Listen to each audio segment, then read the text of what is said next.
guys, how you doing? Today we're going to be reviewing Cherry. This is a new film that came out on Apple TV.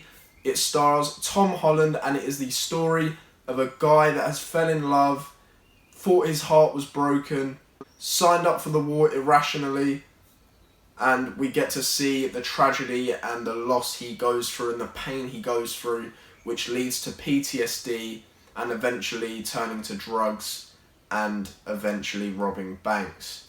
Now, I could be wrong here, but I'm pretty sure this is based, maybe not a full true story, but I'm pretty sure this is lightly based off a true story, which is very sad and in the end quite uplifting to show that in the end of this film you can move past stuff you've done in the past. Now, I'm going to be honest, I was very, very excited and had very high expectations for this film, as it's directed by the Russo brothers, who, if you don't know, are proven amazing directors. They started off in the MCU with The Winter Soldier, followed it up with Civil War, Infinity War and Endgame. They've all of my top Marvel films, so I was very excited to see what they did here. The trailers looked very different, very interesting. And Tom Holland starring in the role, who of course plays Spider-Man, and he's blowing up in Hollywood at the moment as well. So all of the right pieces were there, which makes it very sad and disappointing for me to say that the film isn't bad for me. It's not nearly as good as it could have been, which is just a shame. Now, I don't know who this was down to, but I think it's got to fall on the Russo brothers for me. In my opinion, this is Tom Holland's best ever performance in a film. Tom Holland was amazing. He handled his character very well. You could really feel the emotion of this character and the different stages of his life. Tom Holland acted differently and would have acted like that in real life if he was going through these things. And yeah, I just think this is an amazing performance from Tom, which is a real shame because it deserves to be in a much better film. Now, for me, just coming off Zack Snyder's Justice League, which I watched after watching this, I watched Cherry before Zack Snyder's Justice League, and I'm not going to lie to you, this film for me felt longer than Zack Snyder's Justice League, which should never be a thing. Because if you didn't know, Zack Snyder's Justice League is 4 hours long. So the pacing in this film was horrible. It was so weird. It was a really weirdly paced and edited film. Now, I've heard a few people online throw around the phrase style over substance, and I think here it's accurate. It's very accurate. The Russo brothers really went for it here. You could tell they really wanted to try and do something different. The style of this film, the weird shots, the weird soundtracks, the weird text on the screen. It was shot in a really stylised way. From one perspective, I'm glad that they're trying to be ambitious, trying to do new things, but it really doesn't work here. It just gives a really weird tone, and it makes for me, it forces the editing to be really weird as well. It's paced horribly.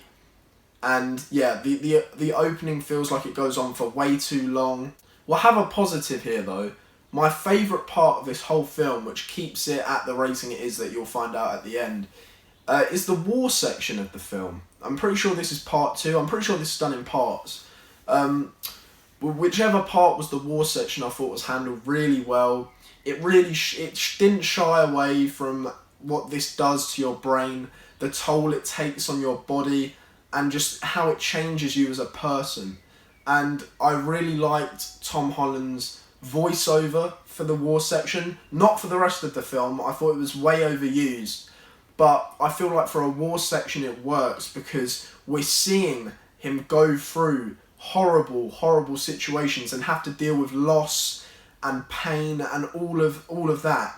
And I feel like a voiceover works in this scenario because it's like we're seeing his thoughts rather than him as a person telling us exposition like he does at the start. We don't need a voiceover from him being in college trying to talk to this girl that he likes. We don't need that because we're watching him in college talk to this girl. We don't need a voiceover. I'm not saying he doesn't talk in the war section. I'm just saying that thoughts are a good way to show and give us exposition done well in a war section. And the final thing I'll say about that section of the film is it's genuinely heartbreaking when that car explodes, and from Tom Holland's amazing performance and reaction, and he sprints to the car, that's his friend from war that's been set up in previous scenes. And you really did feel, like Tom did in the film, that was the last straw for him. He wasn't not enjoying it, but there was nothing keeping him there anymore. All he had was those calls with his girlfriend, and I really did feel that, and I thought that was handled quite well. The rest of this film is honestly quite depressing to watch. I get that it's a depressing story, and I've seen depressing stories done better, done more interestingly, and made me care about what's going on. With Cherry, after that war section, it just drags on and on and on. Yes, we need to know this true story, yes, but do it in interesting ways. Do it in ways that don't feel like it takes so long to get to the point. And this whole section with the drug addiction, it's honestly just depressing, and I get that. But if that's not what I like and not what I'm enjoying, that's my opinion on the film. I really, really don't like that part of the film. It just drags on. This film, I believe, was around the 2.5 hour mark. This film could have easily been 2 hours. 30 minutes cut would have made it a better, stronger film, in my opinion. Not a great film because of the stylized Russo brothers direction that they went, but it would have made it feel like it was getting to the point quicker. Now, the supporting cast is just alright. His girlfriend, I thought, did quite a good role and did well in the part. She was really, really selling the drug addiction. Eventually she overdoses in the film, and you can see it set up by her actions, the way she feels like she's at that point where she can't live without it. And yeah, you can feel the tension building, and I thought she sold that really well. It is a bit strange to me that when Tom Holland's character was getting better and wanted to do better, that she was the one that brought him back in. I'm not sure how I feel about that. I don't think that's a negative, but it's an interesting idea for me. I'll quickly touch on the music. I think the soundtrack is decent. Some songs don't really work with the tone that they're trying to show, which is quite weird at times, but overall I thought it was fine. So my last thoughts on Cherry is that it's quite disappointing. Weirdly, Tom Holland's best ever performance, which is really, really weird and really strange, but I genuinely think people aren't gonna give him enough credit for this, because the people that will see this film will just remember it as a bad film, and the people that wanted to see this film won't go and see it.